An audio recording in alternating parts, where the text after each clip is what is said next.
Wow, Shiba Kalungi avuddeyoko n'akola munange ate post oba n'apostinga akatambi kano. By the way, nga bw'ogezaako okulaba ngenda kubeera nga nkulagakokko nga atuuka munange ate mu Belgium wali wonna muganda wange abadde ne Amilu ate nga ku sayidi yemu Spice Diana avuddeyoko n'ateekayoko muganda wange. Ngenda kubeera nga mbikubuulyakoko mu maaso awo kw'ossa ate Cindy Sanyu naye alaze munange ate omutawaana akakasizza nno bamuta Jaminati nsinziira ku Jaminati yogi wabula nno Shiba leero ku mulundi guno era yabadde munange ate ne Amiru avuddeyoko n'assaayoko akatambi n'alaga embeera nga bwe yabadde ng'ava munange ate mu Uganda bwe yatuuse wali munange jjukira nti nno abaddeyoko ne show wali munange ate mu Belgium esayidi eyo.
Era nga ku mulundi guno yatambudde munange ate ne Amiru nga bw'ogezaako okulaba akatambi ako kabadde kakutte nnyo munange ate akati ku mukutu ogwa TikTok Shiba esayidi awo ate nga nkwongeddeyoko ncekinzekoko ku Spice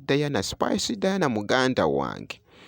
alaze omutawaana ekifo ky'abaddemu kibadde kirabika bulungi nnyo okukamalako obumazi ate n'obwambalo munange ate bw'abadde ayambadde bambi abadde alabise bulungi nnyo Spice Diana ebiseera ebisinga nti nno akasente ko munange ate akateeramu ddala mu bifaananyi akadde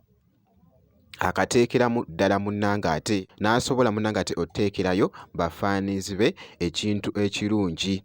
nga bw'ogezaako okulaba ku bimu ebifaananyi. Jjukira nti nno tuli mu Ramadhan Karimu, tuli mu kisiibo munnange era ng'avuddeyoko n'assaayoko n'eyo posti era ng'ali mu kwagaliza munnange ate abasiibi okusiiba obulungi nga bw'ogezaako munnange ate okulaba posti eyo gy'abadde akoze mwana muwala munange ate Spice Diana ate nga nkwongeddeyoko Cindy Sanyu naye yavuddeyoko n'ateekayo ebifaananyi muganda wange gabadde maanyi era nga naye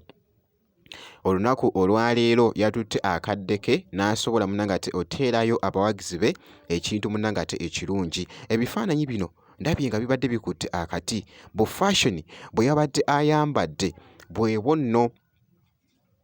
muganda wange ba Cindy Gets bagambye wabula Cindy otuteereddeyo munange ate ebifaananyi go maanyi bambi obadde oyaka okukamalako obumazi era nga Cindy obubaka bw'abadde awandiise munange ate ku bifaananyi bino